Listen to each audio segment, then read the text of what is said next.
Hi, it's Cameron again, and time for some Snakespiration. Here I am with a black-tailed cribo, which is one of my favorite snakes in the world. And this is a fairly small one. It's doing a little bit of defensive behavior here with the tail rattle, but you know what? That's okay. We're just going to sit here and hang out with this snake today as it gets us some Snakespiration here, as we are going to learn about why I like snakes. People have asked me that question. When did I start liking snakes? And how did I know that snakes were my passion? All those things. Well, I don't remember when I started liking snakes. I started liking snakes when I was really, really little, before memory. It's kind of exciting that I can say that, because it's not something that is like, oh, I started studying something and, oh, I liked it. No, they've been a part of my life, my entire life, snakes have been. And so talk about something that I know is just so important for me. What are some of the things I like about snakes? Well, you guys will hear all about those, and it's really their amazing diversity and their amazing ways that their lifestyle. I'm starting to get excited here. I'm losing my words again. But just for example, this black-tailed cribo here, this is one of the smartest snakes in the world, in my opinion. It's studying me. It's extremely intelligent. It's trying to figure out what's going on. This snake will, it learns very quickly when it's feeding time. It's a highly active snake. I don't know if you can tell from the video right here, but its nose is a little bit raw, and it's tough to keep these guys because they like to move. And this one has a pretty big cage, but it still likes to move. And I just changed the top of the cage, and it was exploring it, and that's why its nose is just a little bit raw. It's been exploring it. And talk about a smart snake, is they almost can learn patterns and strategies for finding food. There's stories of indigo snakes. This is related to an indigo snake. Stories of indigo snakes that will come up to someone's house to be fed. Indigo snakes that will eat sardines out of a can. Just all these crazy things about these snakes. And if you spend some time with a cribo, you will learn how intelligent they are, and wow, it's just a fascinating, amazing snake. Well, here we go. This one's not that big. It will get to 7 feet long, and this one's only about just over 4.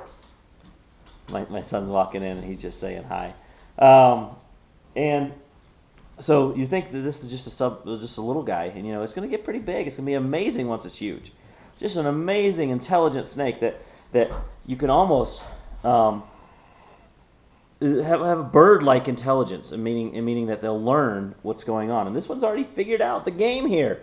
Just holding it in the sun, it's already figured out that, you know what, I need to move around. I need to see what else is going on, and just have a good time. So this is just one of the reasons I like snakes, is because of just their beauty and their intelligence, and it's so untapped as a resource in terms of people who have been studying them. We haven't put snakes through mazes. We haven't done those sort of things. But I think a cribo or a cobra, which is another very intelligent snake, that would do an incredible learning. We could watch them learn. I think it'd be fun to try. And of course, I'm just rambling on here, because once you get me talking about why I like snakes instead of what is the adaptation of that snake, I kind of just go into my own little world and just think,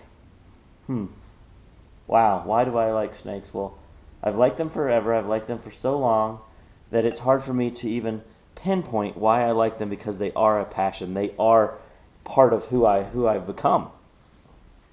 Poor guy's face. I always feel so bad when I see them when they push on their cage. And he'll heal. The next shed that the snake will have, and that'll heal, and you won't even be able to tell it's there. It's just that we just put him in an even bigger cage, and so he's been exploring it with his nose. Isn't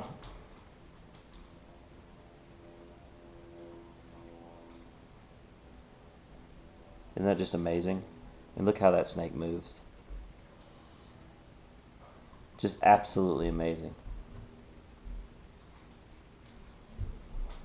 Well, I'm going to stop there today because I think that as you watch these Snakespiration videos, you'll see why I like snakes. And really I was trying to answer the question of when I started liking snakes. And they've always been a part of my life. And same with the big dog here. She's just coming up to sit with us as we talk about snakes. And I think that'll show as you watch these Snakespiration videos that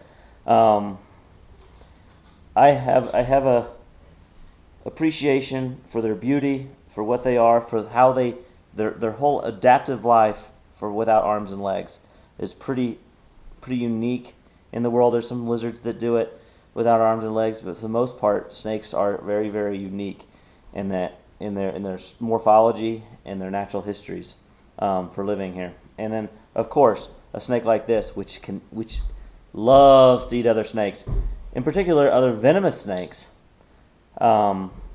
is pretty special snake. And we'll do an episode just on the cribo, and that'll be fun. All right, so I'm gonna end it there, and we'll talk tomorrow. Oh, question for tomorrow is, I brought this up and I drew it right out of the hat. I brought it up in yesterday's and I drew it right out of the hat. Is how do you tell the difference between a male and female snake?